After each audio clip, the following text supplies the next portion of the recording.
So there is a certain stigma that we as members of the fitness community have towards a certain group. And that certain group that we have a quote unquote stigma towards are the people that constantly make excuses about why they can't go to the gym, why they can't work out at home, why they can't eat healthy, why they can't lose weight, they can't put on any muscle mass. Okay, we as members of the fitness community, we tend to laugh at those people's excuses. To be quite honest, we're kind of like dicks. Okay, we're dicks. Okay, a lot of us are. Okay, and the reason why I want to bring that up is because I think that I honestly do think that these people, they legitimately do want to get themselves into better shape. They do want to lose weight. They do want to put on some muscle mass. They do want to work out. They do want to eat healthily. But the fact of the matter is, sometimes our life outside of the gym gets really, really hectic. Okay, and what other people would say is that, well, my life is like, people in the fitness industry, they would not industry, the fitness community would say, well, my life is pretty hectic too. I have to work 12-hour days almost every single day, and I still make time to go to the gym and meal prep, etc., etc., etc. And that's cool. Okay, I think that like the people in the fitness industry who have really hectic lives outside of the gym, they have developed the habit of making the gym a big priority of their life, and they kind of structure their days, like their schedules, so that they can always make time for the gym. Okay, and to be quite honest, I think that that's a very, very, very hard habit to ingrain into you. Okay, and I do think, genuinely speaking, that it can be one of two things. A, you just want it that badly that you'll do it, or B, it's just a habit that you have to take part in. Okay, let me tell you the story about how I ingrained that habit into my life. Okay, I think I got extremely lucky. In summer of 2011, it was after my first year of university. I was around 18 years old. I know that does seem pretty young. I had finished my first year of university, and I was supposed to go home for the summer, but those plans got canceled. I wasn't, it was too late to register for summer school, so I didn't have any classes, and I had no job. So for 4 months straight, I had no responsibilities. My schedule was blank than a motherfucker. Okay, and as such, I decided to use that time to go to the gym, to eat healthy, to go for walks, etc. I decided to start losing that weight, that 300 pounds that I had amassed over several years. And for 4 months, I was doing that. And for 4 months, I was building the habit. For 4 months, I was not busy. And those 4 months that I took to develop the habit of making the gym a priority, it carried forward. Like, the ball started getting rolling on that, and momentum started building up. It got to the point where when I was back into the semester again, when midterms and exams and such were coming about, I would still make time for the gym, just because the habit had been ingrained in those 4 months that I took, that I had, like the lucky 4 months of summer, where I had the luxury of being able to ingrain that habit of not having any responsibilities.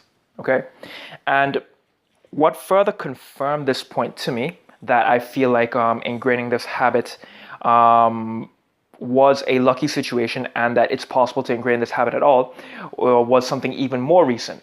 That lucky situation, as I was talking about, the 4 month lucky summer, was in 2011.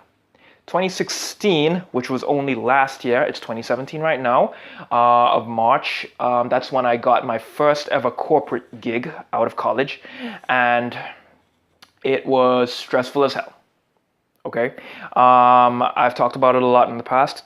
I would work 12-hour days on rotation, meaning that I would work 12-hour days for a few days on and then for a few days off, and that was just a method to try and prevent, reduce, and manage burnout in that role, because it was pretty stressful.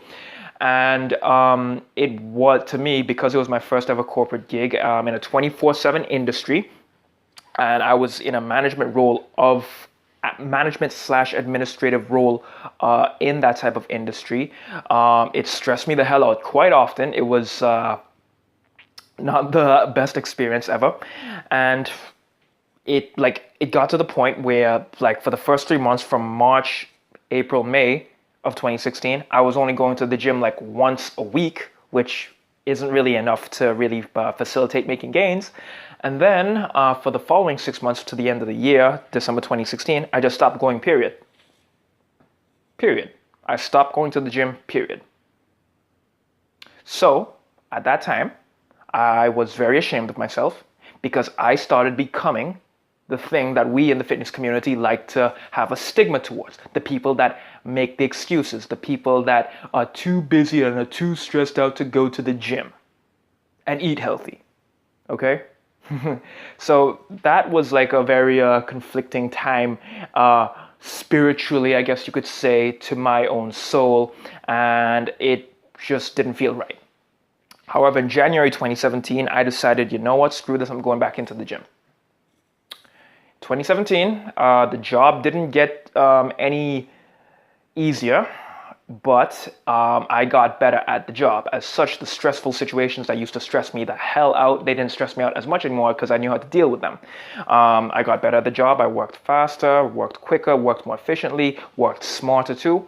And I managed to get out of the office in time and head to the fucking gym.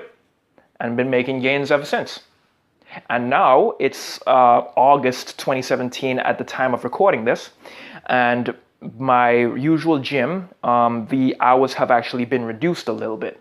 They cut an hour off at the end, so they close an hour early and they open 2 hours later. So I lost like 3 potential hours of going to the gym. And how did I work around that? I got myself a 10-day membership at a different gym.